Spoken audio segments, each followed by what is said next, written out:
Salut à toutes et à tous les gourmands et bienvenue sur Plaisir et Diète dans la même assiette.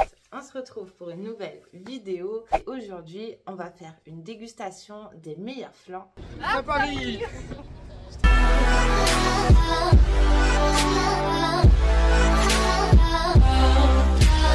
Profiter d'un petit séjour à Paris pour faire un petit tour des pâtisseries pour tester les fameux flancs parisiens. Il faut savoir que le flan c'est je pense mon dessert préféré.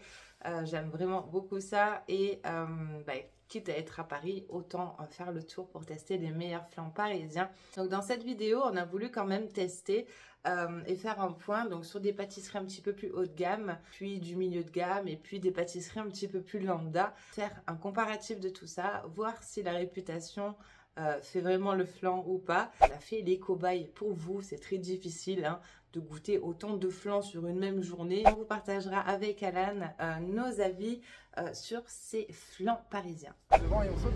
Ouais. Et on vient à Paris.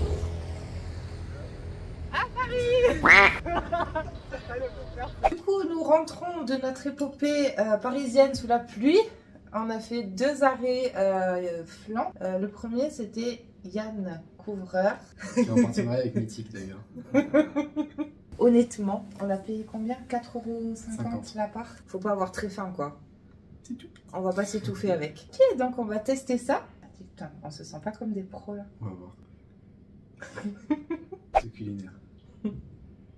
By Bloody Mary. Je vais te laisser goûter d'abord. Peu de réaction quand même, peu de réaction. Petit, cher et peu de réaction. J'ai peur. Avant de donner mon avis, je vais te laisser goûter. Il y a un goût très prononcé de œuf. Ouais. Ça sent pas trop la vanille en vrai. Ah, ça va vanille? Ouais. Un flan aux œufs. Excellent. N'y allez pas. Pas très convaincu sur celui-là. Il y a des choses qui sont en bas lui. On demande au voisin s'il veut d'ailleurs. Qui va faire faillite après la vidéo. Deuxième stop, on est allé chez Bayat. Donc on a pris un flan aussi du coup et celui-là il est sans pâte. Contrairement à l'autre qui avait une grosse pâte feuilletée. Et des œufs. Il est quand même plus gros celui-ci. Il a l'air meilleur. On va voir. Il a l'air, oui. Ça ne sentait pas grand chose. Non. Meilleur. Je te laisse goûter. Oh ouais, ils sont meilleurs. Ouais, ouais. l'odeur elle a rien à voir. C'est Le goût il est meilleur. Ah ouais, 1000 fois celui-là. Là on sent bien la vanille, la texture elle est cool. Un petit peu moins cher je crois. 3,50 ou 4 €. Et plus conséquent. Il était moins cher, il est beaucoup plus gros. Et il est meilleur. Dire qu'il était même pas sur notre liste de base. Pas du tout, on est tombé dessus par hasard. Ouais. On a vu une belle devanture. On est rentré dedans dire bonjour et on a vu des beaux flancs. Du coup on s'est arrêté au French Bastard. Et on a pris non pas un, mais 2 flancs. Parce qu'il y avait le flan vanille et le flan chocolat. Donc nous étions obligés de tester le flan chocolat. Tout ça est une première. C'est vrai? De pâtisserie moi aussi en vrai. Donc le flan chocolat. J'ai pensé à la vidéo de Maxime où ils sont toujours comme ça derrière. Et le flan vanille. Du coup ils sont ronds, c'est pas à la pâte. Ouais, même qu'on n'avait pas vu. Ouais, on les avait même pas vus du coup. J'ai jamais vu des flancs vendus comme ça. On va couper et on va manger. Voilà. Oui. Juste après. Et le vanille. Surprise. On commence par quoi? Le vanille ce sera mieux parce que le chocolat va être plus fort. Ça me va. C'est pas la preuve. Oh. Si. Oh, ouais. Ah ouais. Oh. Même la pâte elle est trop bonne.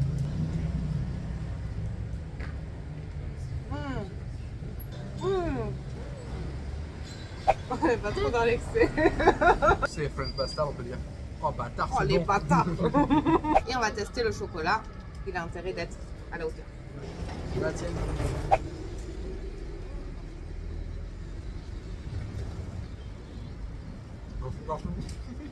Oh. Ça fait même pas plus en vrai. Mais ça fait très bon. On a l'impression de manger un brownie. Un gâteau au chocolat. Un mix entre un flan et un brownie. Ouais.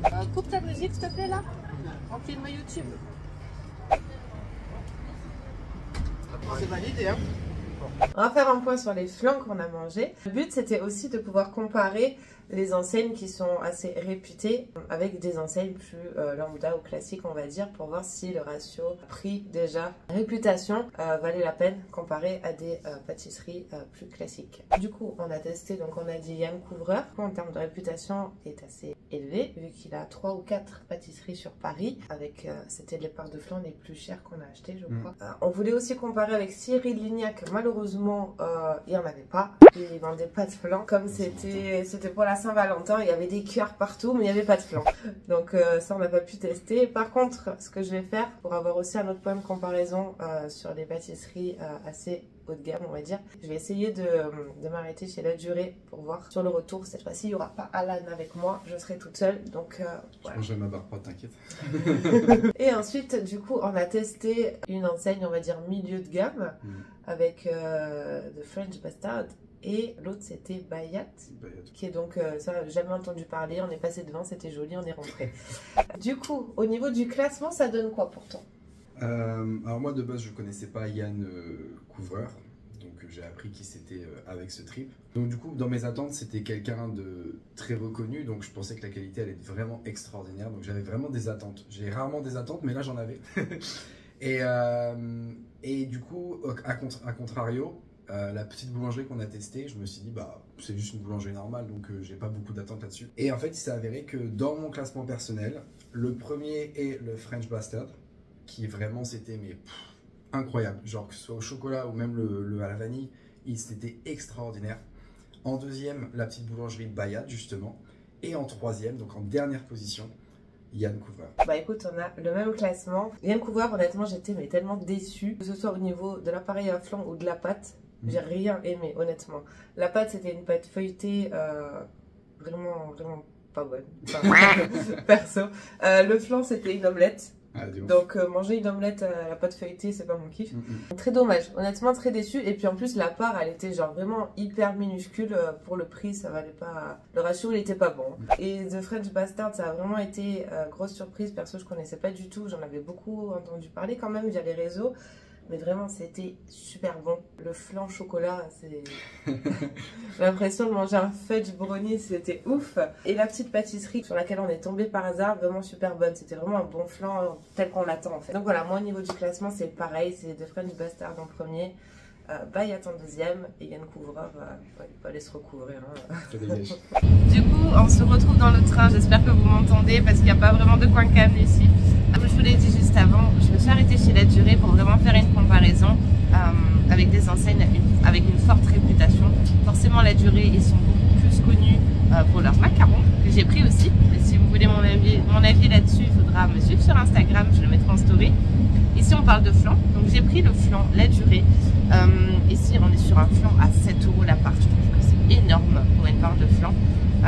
Donc j'espère que le flan sera à la hauteur du prix et de la réputation. Bon, je passe en voix off pour la suite parce que le bruit du train ça va bien 2 minutes. Du coup le flan La Durée, écoutez, c'était pas la folie. Alors il était pas mauvais, attention. La pâte feuilletée était ici très très bonne. Je suis pas du tout pâte feuilletée, il faut le savoir, j'aime pas ça du tout, à part dans la frangipane. Mais ici vraiment rien à dire, la pâte feuilletée était excellente. Par contre l'appareil à flan, écoutez, je suis vraiment désolée mais c'était encore une omelette. Alors beaucoup moins prononcée au niveau du goût que chez Yann Couvreur. Le pauvre on lui a retaillé le costume sur cette vidéo, mais le goût de l'œuf du coup est encore une fois bien prononcé, même si on ressent quand même la vanille sur celui-ci. Je sais pas ce qui se passe, il faudrait y retourner pour retester des flans de grands pâtissiers pour voir si le goût de l'œuf est récurrent chez eux. Je ne sais pas si ça fait partie des goûts des gens de haut standing, que je ne fais pas partie, et moi je préfère les flans du coup au goût plus doux et plus vanillé. Mais bon, alors ici attention, ne me faites pas dire ce que j'ai pas dit, le flan La Durée était bon, mais il y avait toujours ce goût d'œuf présent, bon alors moins prononcé que chez Yann Couvreur, mais toujours très présent, et qu'on n'a pas du tout retrouvé par contre sur le flan de chez Bayat ou de chez The French Bastard. Bon, du coup, je vous refais un petit classement rapide. En premier, indétrônable pour l'instant, de French Bastard. En deuxième, toujours Bayat. En troisième, du coup, il y a la durée qui rentre dans le classement. Et en dernier, le pauvre Yann Couvreur, il garde sa place de bon dernier. J'espère que je vais pas me retrouver avec un message de Yann Couvreur parce que je l'ai tué dans cette vidéo. Mais après, ça reste mes goûts à moi. Autant vous allez beaucoup apprécier son flan. Ce n'était pas mon cas. Je partage mon avis. Quand c'est bon, je le dis. Mais quand je n'aime pas, je le dis aussi. Je voulais faire un petit point avec vous concernant l'apport calorique au niveau du flan. Parce que je sais que tout ce qui est pâtisserie ou en tout cas choses comme ça qu'on achète à l'extérieur, pour les personnes qui font attention ou qui comptent leurs calories en tout cas, bah, parfois ça peut poser problème parce qu'on sait pas trop comment estimer et certaines personnes préfèrent s'empêcher de ce genre de choses tout simplement parce qu'elles ne savent pas comment faire ou comment s'y prendre dans ce genre de situation. Donc là on parle de flan et ça peut être pour n'importe quelle pâtisserie en général qu'on achète à l'extérieur, d'accord? Donc dans cette situation là, en réalité c'est hyper simple parce que maintenant on a accès à beaucoup d'informations. Bon, alors il faut savoir prendre les bonnes, mais pour tout ce qui concerne les pâtisseries, les choses de boulangerie, etc., on a deux références fiables sur internet qu'on peut avoir accès facilement. On a notre ami Paul, donc l'enseigne de boulangerie, pâtisserie, et on a Picard. Les deux proposent des pâtisseries au format individuel et nous partagent l'apport énergétique en calories sur internet, sur leur site internet. Donc du coup c'est hyper simple, il suffit de faire un petit comparatif des deux, comme ça nous permet d'avoir une moyenne et de voir à peu près à combien estimer la pâtisserie qui nous fait envie. Là en l'occurrence pour les flans, la valeur moyenne d'un flan au 100 grammes se situe entre 190 et 200 cales à peu près. On va être large, on va compter 200 cales au 100 grammes et une part de flan, ça varie en fonction des pâtisseries évidemment, mais le gabarit moyen d'une part de flan, on est entre 120 et 140 grammes la part. Ça permet d'avoir une idée à peu près de ce qu'on consomme et de pouvoir du coup ajuster en fonction sur le global de la journée et pouvoir se faire plaisir tout en continuant d'atteindre son objectif comme on aime bien vous le montrer sur Plaisir et Diète. Donc voilà, c'est tout pour moi pour cette vidéo. J'espère qu'elle vous aura plu. Il n'est pas impossible qu'une partie 2 se fasse parce que il y avait encore quand même pas mal de pâtisseries à tester. Dites-le moi en commentaire si ça vous intéresse, que ce soit au niveau donc une partie 2 pour les flans ou peut-être un autre tour d'un autre type d'aliment. Je serais curieuse d'avoir votre avis là-dessus. Je vous quitte mais pas tout de suite.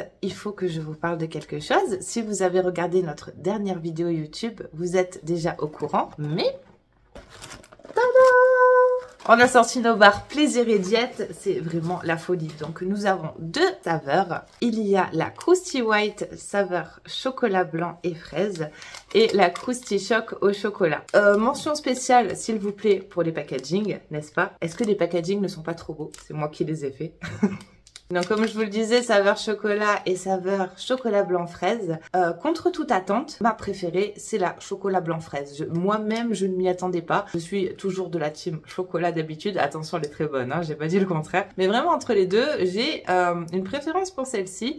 D'habitude la saveur fraise dans les bars ou les trucs comme ça, c'est vraiment la saveur chimique dégueulasse. Là c'est pas le cas. Écoutez, on fait les choses bien chez Plaisir et Diète. Regardez la taille des barres, elles sont énormes. Je vais même en ouvrir une avec vous en direct. Donc franchement, on est sur une barre vraiment de taille honorable. Et en termes de calories, on est sur environ 160 calories la barre. Je vous mets au défi de me trouver une barre protéinée dans le commerce à 160 calories de cette taille-là, ça n'existe pas. Et au niveau de la texture, hop, on est sur une texture à peu près genre comme les barres de Dion ou les Rice Krispies. Vraiment, c'est hyper léger et croustillant, c'est juste trop bon. Non, faut que vous les testiez, c'est trop bon. Enfin voilà, j'espère que cette vidéo vous aura plu. Si c'est le cas, je vous laisse cliquer sur j'aime et même vous abonner. De toute façon, on se dit à demain pour une nouvelle vidéo, vu qu'on est toujours dans le challenge des une vidéo par jour pendant 100 jours. Donc on vous dit à demain.